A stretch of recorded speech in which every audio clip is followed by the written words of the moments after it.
What's up, guys? Andrew here on my channel, Geared Inc., where I get to share what I'm passionate about with you. And on my channel, that's PC tech, games, and gear. And today we are talking about Zen Plus, the next iteration of Ryzen out of AMD. A lot of exciting news to go over. And this is basically kind of my breakdown of a bunch of reviews I've seen from people that I like to watch, like Pauls Hardware, Kyle Bitwit, that kind of thing. And then AMD itself, kind of actually going through and picking through that. And yeah, let's get right into it. Alright guys, so yes, let's confirm the first thing that as far as Zen Plus is concerned and Ryzen 2, which won't be coming out to 2019, yes, the AM4 socket is backwards and forwards compatible. What that means is that you'll be able to take a current generation Ryzen 7 and put it into the new 470 chipset coming out for AMD, or you'll be able to take the Zen Plus and pop it into your current motherboard with the AM4, and with a BIOS update, it should work just fine.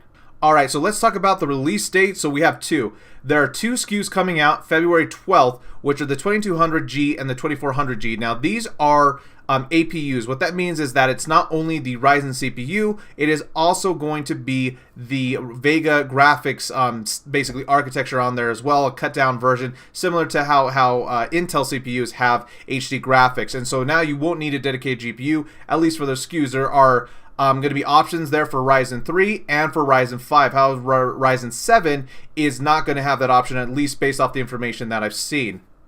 Now, in talking about Zen Plus architecture, we get an idea of some of the clocks, at least for the 2200 and the 2400. However, we don't have any idea of what the clocks or pricing is going to be for anything else within Ryzen 5 or Ryzen 7. That is all going to be set to release in April instead. And you'll notice that from these slides, Ryzen 7 appears not to have any APU version. So if you are going to be buying the highest end CPU, it looks like you are going to still have to pair that with a GPU. Makes sense to me. I mean, a lot of people buying a CPU at that level probably are going to be investing in a higher end graphics card anyway. Obviously, that's not necessarily the assumption with everyone, but it does make sense why they would do this if in fact that is what they're going to do. Now, we also did get a look at AMD Ryzen mobile processors. These are going to be things that are going into laptops, pre-built, small form factor builds that you can buy. Gives you an idea. All of these are APUs as well, so these are going to be partnered up with the Vega architecture. You can see an idea of different clock speeds for the ones that they've revealed thus far, starting with Ryzen 7 at the very top, all the way down to Ryzen 3.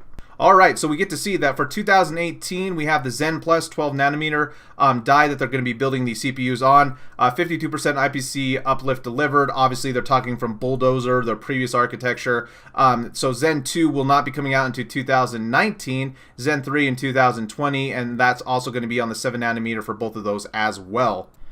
Now, we also got a look at kind of the roadmap for releases. Again, this comes back to the date. So Q1, we're going to be getting desktop APUs and mobile APUs. Q2, we're going to see the second generation of consumer Zen Plus come out for both mobile and for desktop. And then the second half, we're going to see the second generation of Threadripper, which should be fairly interesting. And Ryzen Pro. Ryzen Pro is essentially AMD's version for, again, more professionals. It's just got like a longer warranty. There's a couple of different non-silicon based features that it has, but it's essentially the same thing. It's just marketed a little bit differently. Now, this slide got me super excited. These are launching February 12th. These are going to be the first APUs coming out for desktop processors. We have a Ryzen 5 SKU and a Ryzen 3, comparatively to the Ryzen 1200 and the Ryzen 1400 that currently exist. These appear to have better TDP. We also are looking at them with onboard graphics for $99 and $169. That's a tremendous value. I can't wait to get my hands on these things and overclock them, especially if we take a look at this next slide.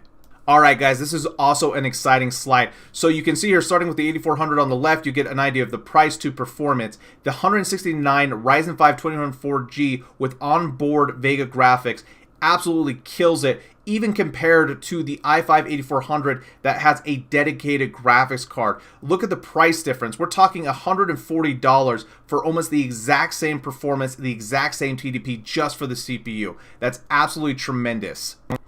Alright, and then of course they had to throw in some swag, so we're getting an RGB stock cooler for the Wraith Prism. Pretty exciting with illuminated fan blades. For you guys who don't have AMD, their stock coolers actually perform really, really well. You are able to do mild overclocking on pretty much any of them. So obviously throwing in the swag factor, because everything has to be RGB now, makes a lot of sense.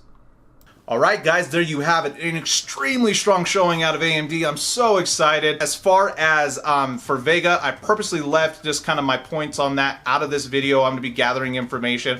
But just kind of as a preview, if you, Ryzen fans out there or Red Team fans were hoping that Vega was going to recover from last year and, beat out NVIDIA in 2018, I think you're going to be disappointed, and I'm going to go over why in a separate video.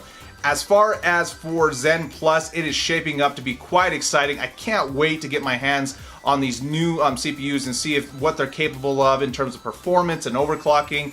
And the price continues to be insane in terms of value for the AMD side of things. So overall, guys, if you like this video, leave me a big thumbs up. If you didn't, go ahead and leave me a thumbs down. Get subscribed, leave a comment. I want to hear back from you guys. And let's just take a second in 2018 as a PC enthusiast community. I don't care if you're a gamer, I don't care if you're a console gamer, you're just coming over to the PC side, or you do both, or you're content creation. Right now, there's a lot of obviously butting heads both in, the PC community and with just a lot of things going on in their country, in the United States. I just want to say thank you to everybody. My channel wouldn't be possible without the support of my current subscribers and any subscribers. And my goal is to grow like crazy in 2018, and you guys are going to help me do it. So thank you to all of you. Love you guys. We hope to see you next time here on Geared Inc.